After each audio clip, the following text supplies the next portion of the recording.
வணக்கம்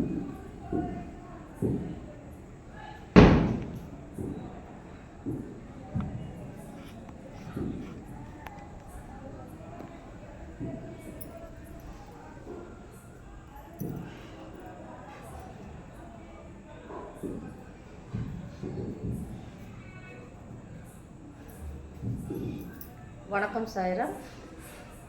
இன்னைக்கு நம்ம யாரை பற்றி பார்க்க போகிறோம்னாக்கா, ஜோதிடத்தில் 12 ராசிகளும் 9 நவகிரகங்களும். அதாவது 12 ராசியில் 9 நவகிரகங்கள் என்னென்ன பலனை கொடுக்குது அப்படின்றதான் நம்ம இன்னைக்கு இந்த வீடியோவில் பார்க்க போகிறோம். இந்த 9 நவகிரகங்களில் முதல் நவகிரகம் எதுனாக்கா சூரியன். அது என்ன மாதிரி பலனை கொடுக்குது, என்ன மாதிரி நமக்கு வேலை செய்யுது அப்படிங்கிறத இன்றைக்கி முதல் வீடியோவில் நான் இதை உங்ககிட்ட பகிர்ந்துக்க விரும்புகிறேன். அதுக்கு முன்னாடி என்னுடைய குலதெய்வத்தை பிரார்த்தனை பண்ணிக்கிறேன். காக்கும் கணபதி, கரமுடக்கும் கணபதி, வீர கணபதி, வெற்றி கணபதி, ஞானொலி கணபதி நமோ நமக.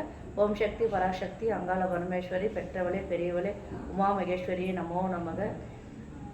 ஓம் சாய் நமோ நமக, ஸ்ரீ சாய் நமோ நமக, ஜெய ஜெய சாய் நமோ நமக, சத்குரு சாய் நமோ நமக. சாய்ராம், நவகிரகங்களிலே முதல் கிரகம் எதுனாக்கா சூரியன். அப்போது இந்த சூரியன் எதில் ஆட்சியாக இருக்கார், எதில் உச்சமாக இருக்கார், எதில் பகையாக இருக்கார், எதில் சமமாக இருக்காருங்கிறது தான் இன்றைக்கி முதல்ல சூரியனை பற்றி பார்க்க போகிறோம்.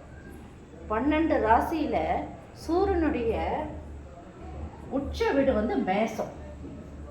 மேஷத்தில் உச்சமாகவும் இருக்கார், நட்பாகவும் இருக்கார். மிதுனத்திலையும் கன்னிலையும் சமமாக இருக்கார். மீனத்தில் தனுசுல நட்பாக இருக்கார்.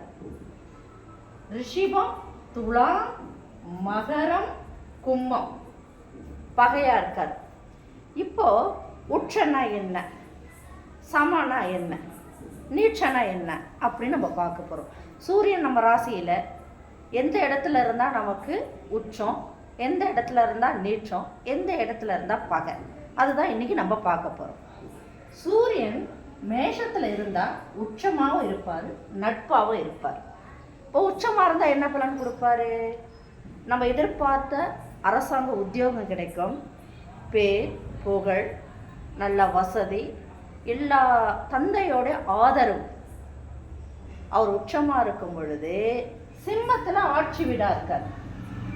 அப்படி இருக்கும் பொழுது நம்ம எதிர்பார்க்குற அனைத்தும் நன்மை பலன் எல்லாமே நம்ம ரொம்ப முயற்சி எடுக்க தேவையில்லை, கடின முயற்சி எடுக்க தேவையில்லை. அப்படி எடுக்காமல் இருக்கும் பொழுது நமக்கு இதெல்லாம் சேர்ந்து வரும், ஈஸியாக கிடைக்கும் எல்லாமே. இதுவே பகையாக இருந்தாருன்னா தந்தையோட வாக்குவாதம் ஏற்படும். அப்போ நம்ம வாக்குவாதம் ஏற்படாமல் இருக்கணும். அப்புறமா பேர் கிடைக்காது, புகழ் கிடைக்காது, தேவையில்லாத சங்கடங்கள், பிரச்சனைகள் இது எல்லாம் நீச்சமாக இருக்கும் பொழுது நமக்கு இந்த பலன் ஏற்படும். இப்போ சமமாக இருக்காது, மிதுனத்தில் சமம், கன்னியில் சமம். அப்போ சமமாக இருக்கும்போது என்ன செய்வாருன்னா பெரிய பலனும் கொடுக்க மாட்டார், அதனால் பலன் கொடுக்காமலும் இருக்க மாட்டார், சமமாக இருப்பார். தனுசுல சூரியன் இருக்கும்போதும் மீனத்தில் சூரியன் இருக்கும்போதும் என்னவா இருப்பார்னா நட்பு.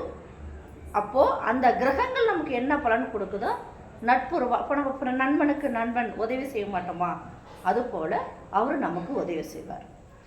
அப்போது நம்ம என்ன செய்யணும், சூரியன் இப்போ எந்த ராசியில் உச்சமாக இருப்பார், எந்த ராசியில் பகையாக இருப்பார், எந்த ராசியில் அவர் சமமாக இருக்காருங்கிறத பார்த்தோம். அப்போது நீச்சமாக இருக்கும்போது நம்ம என்ன செய்யணும்னா சூரியனுக்கு உகந்த கோயில் எதுவோ அதை பார்த்து சூரியனை பூஜை பண்ணுறது, அவருக்கு தந்தை கூட வாக்குவாதம் பண்ணாமல் இருக்கிறது, இப்படி நமக்கு உண்டான சில விஷயங்களை நாம் திருத்திட்டோம்னா கட்டாயம் கெடுபலிலேருந்து தப்பிக்கலாம். சாய்ராம், இந்த வீடியோவை எல்லாரும் பாருங்கள், ஷேர் பண்ணுங்கள், சப்ஸ்கிரைப் பண்ணுங்கள். ஜெய் சாய்ராம்.